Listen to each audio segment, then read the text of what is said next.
Hi hello friends, welcome to மாமியாரும் மருமகளும். என்னடா மாமியார் இல்லைன்னு பார்க்குறீங்களா? அவங்க எங்கள் சின்ன மாமியார் வீட்டுக்கு போயிருக்கிறாங்க. இப்போ நம்மளும் சீக்கிரமாக குக் பண்ணிட்டு நம்ம அங்கே தான் போக போகிறோம். புதுசாக நம்ம சேனலை யாராச்சும் பார்க்குறீங்களா? மறக்காமல் சப்ஸ்கிரைப் பண்ணிக்கோங்க. பக்கத்தில் இருக்க பெல் ஐக்கானை கிளிக் பண்ணிக்கோங்க. மறக்காமல் இந்த வீடியோக்கு லைக் போட்டுருங்க. வாங்க வீடியோக்குள்ளே போகலாம். நீ மருமகளாக வந்திருக்க, எங்கள் வீட்டில் எல்லா வேலையும் நான்.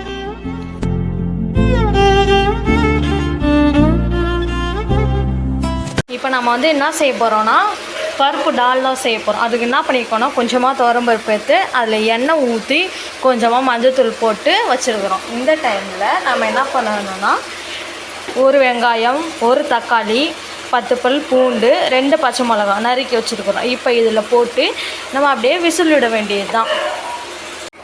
இப்போ நம்ம மூடி போட்டு ஒரு 4 விசில் வரணும். வந்துட்டு அதுக்கப்புறம் என்ன பண்ணலான்னு பார்த்துடலாம்.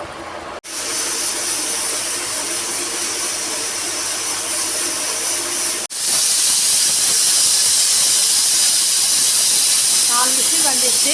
இப்போ நம்ம ஸ்டவ்வை ஆஃப் பண்ணிக்கலாம். இப்போ ஸ்ட்ரீமில் அடங்கிடுச்சு. இதை அப்படியே நம்ம ஓப்பன் பண்ணிக்கலாம். ஓப்பன் பண்ணியாச்சு, நல்லா வெந்துச்சு. இதை நம்ம என்ன பண்ணிக்கலாம், லைட்டாக ஸ்மேட்சர் போட்டோ இல்லைன்னா மத்து போட்டு கடைஞ்சிக்கலாம். உப்பு போட்டு நம்ம உப்பு போடல, இதில் உப்பு போட்டு நல்லா கடைஞ்சிக்கலாம். இப்போது இதில் நம்ம தாளிப்பு ரெடி பண்ணிடலாமா? தாளிப்பு கரண்டி வச்சு நம்ம தாளிப்பை ரெடி பண்ணிக்கலாம். தாளிப்பு கரண்டியில் எண்ணெய் ஊற்றியாச்சு. இதில் கடுகு போட்டுக்கலாம்.